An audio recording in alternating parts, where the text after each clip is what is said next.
Chénier. Nous sommes ici pour l'honorer et honorer la mémoire aussi de tous ceux qui se sont battus pour l'égalité et la démocratie. Entreprise de fonds de monuments au Canada qui acceptait en 1890 là, de fondre une statue à un rebelle, à un traître.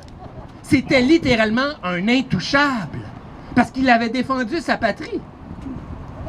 Si bien que, certains le savent ici, que cette statue que vous avez sous les yeux a été fondue non pas au Québec, ni même au Canada, elle a été fondue aux États-Unis, dans l'État d'Ohio, à une petite ville qui s'appelle Salem, où il y a un fondeur d'une entreprise de travaux publics qui a fondu la statue en se fichant complètement de qui avait sa statue. Il est ironique du retard que nous avions pris en termes de commémoration. Cet homme-là a donné sa vie, point à la ligne, pour son pays, sa patrie, ses enfants. Et ça a pris 60 ans avant qu'on ait un début de reconnaissance. Voilà pourquoi encore aujourd'hui on commet un acte de résistance. Devait le ramener. Bien sûr, il y a eu de l'inquiétude lorsqu'il était arraché, mutilé, puis entreposé dans un terrain vague. Peut-être avez-vous les informations là-dessus. Jean-François Nadeau était sur la piste, il a fait un boulot remarquable pour retracer le monument qui était perdu. Et Dieu sait qu'il risquait de l'être. J'ai communiqué avec Nadeau récemment, puis je lui ai dit, tu sais Jean-François, que la ville a ramené le monument Chénier. Il m'a simplement dit, ah ben vos pressions ont fait la différence.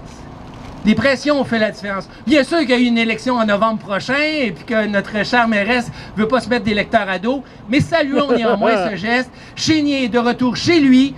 La statue et le monument ont été réinaugurés pour la Journée nationale des Patriotes il y a 2 semaines. Le monument est magnifique, il est restauré. Chénier a retrouvé son mousquet!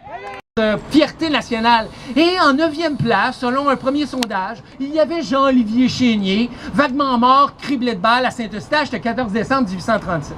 Alors, ça durait 1 heure, une émission où on recevait des appels, où on montait, il descendait. Papineau est en tête à un moment donné, il est redescendu au profit de Frontenac et puis de Champlain.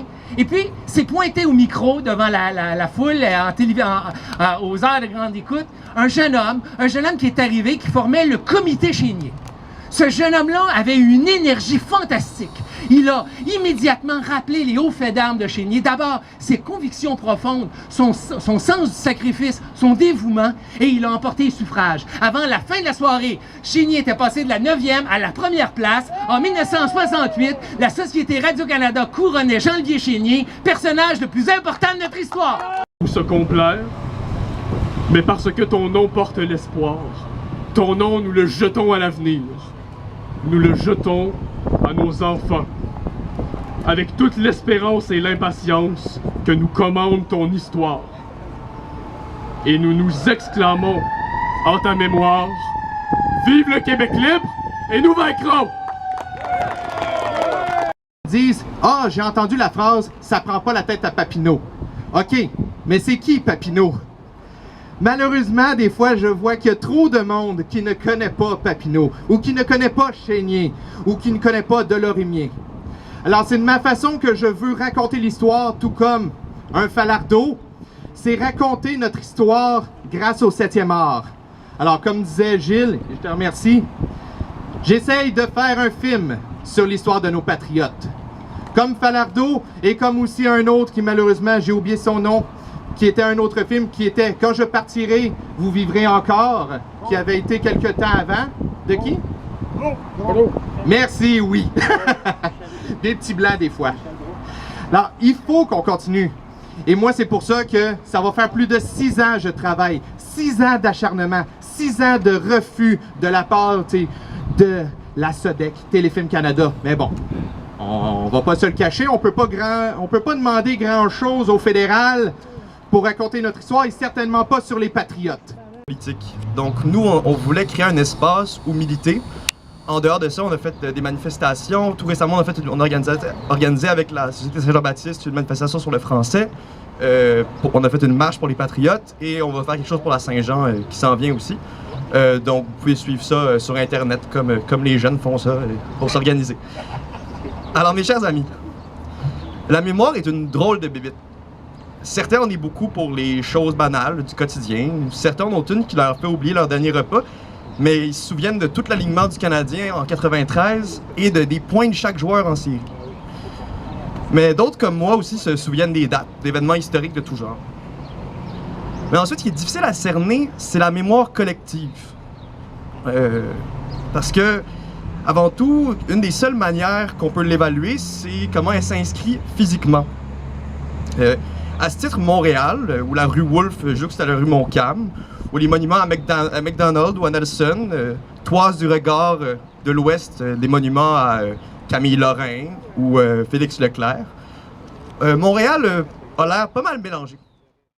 S'il y a un animateur de radio qui a été militant toute sa carrière, eh bien, j'aimerais que vous puissiez lui faire une bonne main d'applaudissement. Gilles Proulx, ici présent, militant, indépendantiste, dans le temps de...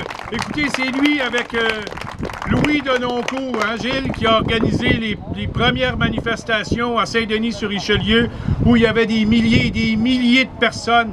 Candidat du RIN, je pense que tu as été candidat du RIN, non, du Parti québécois, dans Verdun, Anjou. Donc, candidat militant. Donc, Gilles Proulx, je pense qu'il est de tous les combats pour la langue française. Globe-Trotter, en tout cas, Gilles Laporte va venir nous en reparler un petit peu plus tard.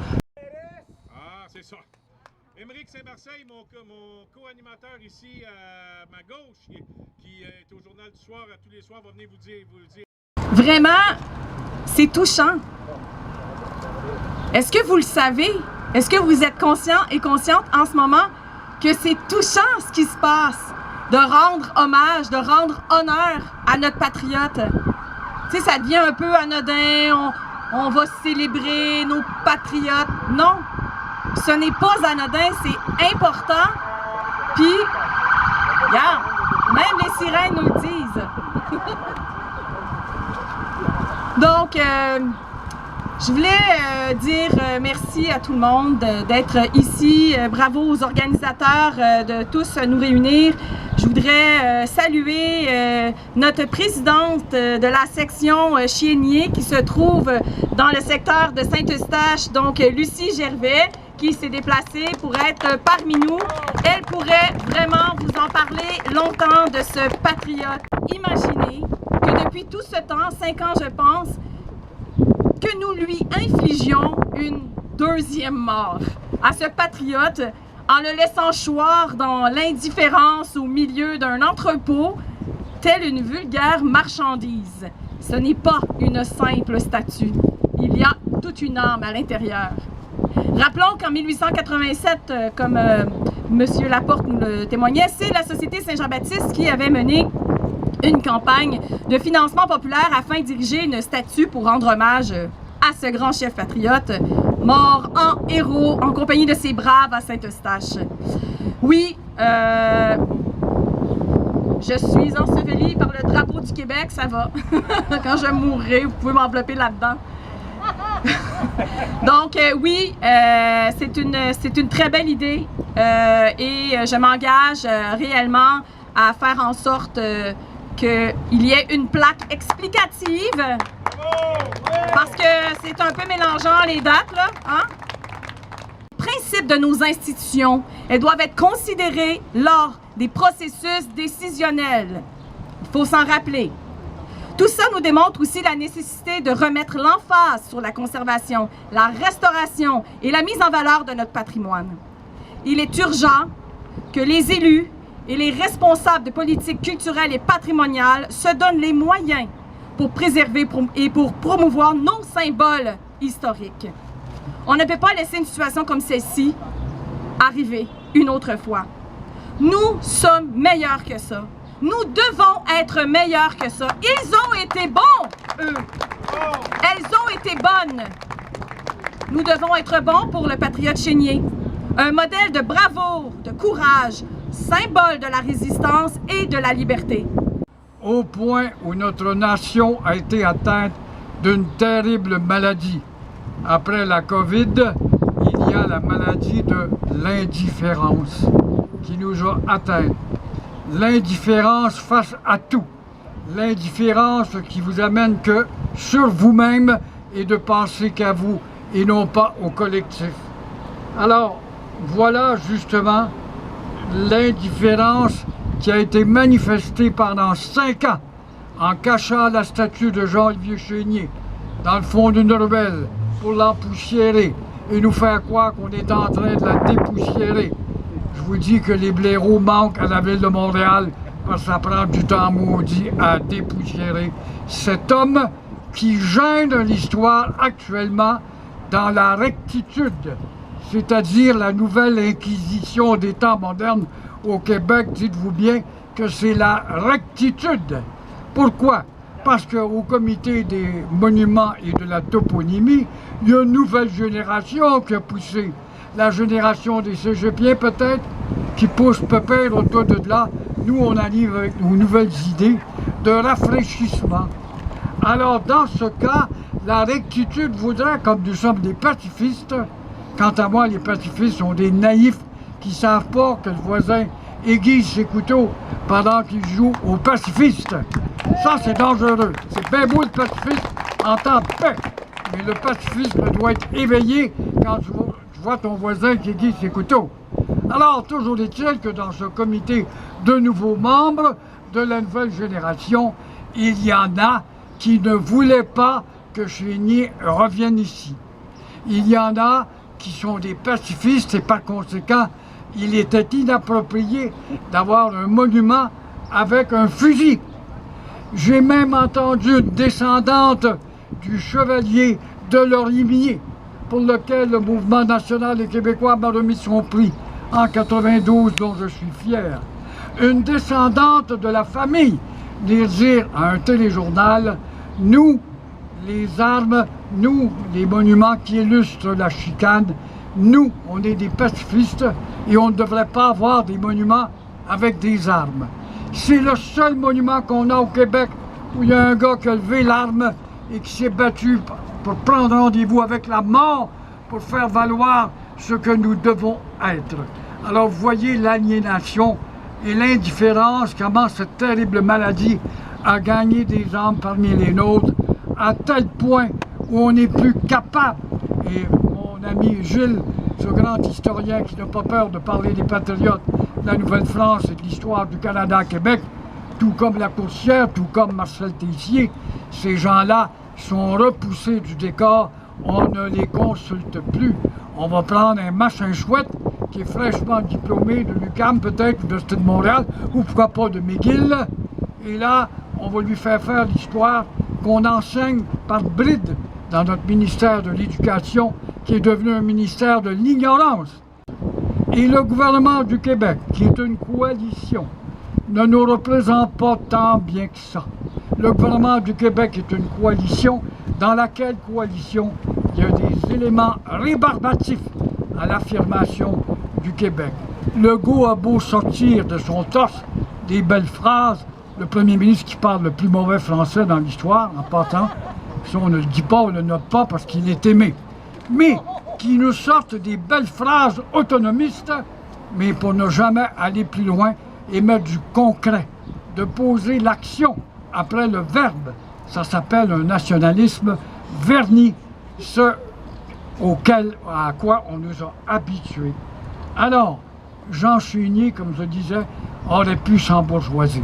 Il aurait pu devenir un petit bourgeois dans son patelin, devenir confortable. Mais les médecins, dans ce temps-là, avaient l'oreille aux affaires publiques. Il écoutait, il lisait, en plus de sa médecine, à tel point où tous les habitants à qui il s'adressait étaient aussi au courant. Est-ce que c'est le cas aujourd'hui de voir la grande masse qui ne sait pas pourquoi on fête la fête des patriotes? On pense encore que c'est la fête de la reine ou le dollar des Ormeaux. Alors voyez-vous, le micmac dans lequel on trempe fait qu'avec l'indifférence, nous sommes rendus des analphabètes politiques, des indifférents qui se préoccupent peu de leur avenir collectif. Et depuis ce temps-là, Legault a beau vanter puis jouer aux nationalistes. Je prends l'exemple du ministre de l'Éducation. Beau grand garçon qui a étudié le système puis qui a enseigné. L'avez-vous déjà entendu, à part de parler de l'asphalte qui manque dans les cours d'école, ou encore des fenêtres qui se ferment mal, ou des ventilateurs qui ne fonctionnent pas, l'avez-vous entendu parler, par exemple, de l'enseignement de l'histoire? Alors, j'ai pas besoin de répondre ou de crier ou de dire chou, oui ou non, ça n'existe pas. Donc, on n'a pas tant avancé que ça, malgré qu'on a un gouvernement dit voué aux intérêts du Québec. Pour l'instant, ça demeure pour moi très superficiel, où on n'a pas fait les preuves que ce gouvernement-là nous représente vaillamment, comme quoi il peut poser des gestes. S'il veut en poser, qu'il commence donc par cesser ses bêtises de dire les petits commerçants de coloniser de Québécois avec le team du matelas et puis les noms niaiseux et puis tous les noms de joual, de commerce qui disent on va vous donner 5 ans. Mais ça fait 25 ans qu'on a dépersonnalisé le visage de Montréal. Alors pourquoi dire 5 ans quand tu sais que peut-être dans 5 ans, le gouvernement ne sera peut-être plus là?